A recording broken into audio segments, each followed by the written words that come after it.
Mon parcours et les grandes innovations qui y sont associées, c'est celui d'un passionné de chirurgie qui a fait une école d'ingénieur à Paris, l'école des hautes études en informatique, pour faire de l'informatique à l'INRIA Sophie Antipolis.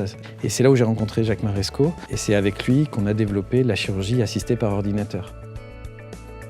Les logiciels que nous avons développés partent d'un scanner ou d'une IRM d'un patient. Elle nous est envoyée en ligne. Les algorithmes que l'on a fait détectent dans l'image des variations de niveau de gris, de densité de chacun des pixels en 3D qu'on appelle des voxels. Et ils vont aussi analyser la position de ces voxels en fonction de l'environnement. Concrètement, quand vous avez un cœur, il se situe entre deux poumons. Et chaque nouvel organe détecté permet de mieux détecter le suivant. Une fois que sur chacune de ces coupes du scanner, on a détecté chacun des pixels appartenant à chacun des organes. On les met en couleur.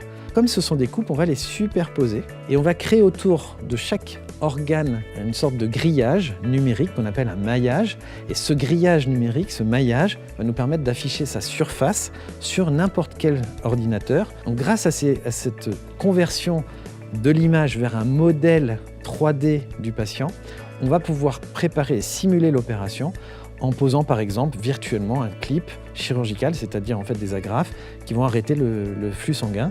Et l'ordinateur, par nos algorithmes, va calculer le territoire dévascularisé, comme si on coupait la branche d'un arbre et qu'on regardait quel était le morceau d'arbre qu'on avait retiré.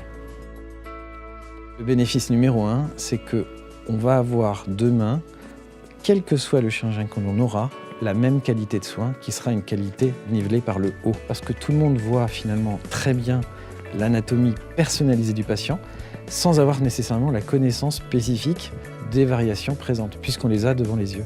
De même, la vue en transparence donne un peu l'impression d'être un Superman, puisqu'on voit à travers la peau, et du coup, on est capable de faire des gestes extrêmement précis, alors qu'on n'a pas forcément la connaissance par l'expérience de l'endroit où se trouvent à peu près les structures en dessous. Et donc, l'informatique au service du chirurgien, ça devient une informatique au service du patient, puisqu'il est finalement mieux soigné.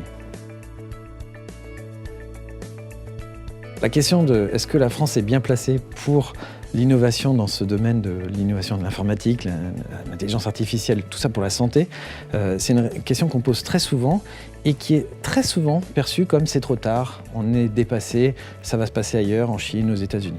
En fait, c'est totalement faux. Aujourd'hui, la France a certainement les meilleures écoles d'ingénieurs et donc la France est particulièrement bien placée pour développer ces technologies grâce à ces expertises qui sont associées aux grandes écoles, mais aussi aux grands instituts qui favorisent le développement de cette ingénierie au service du clinicien. Donc oui, la France est bien placée.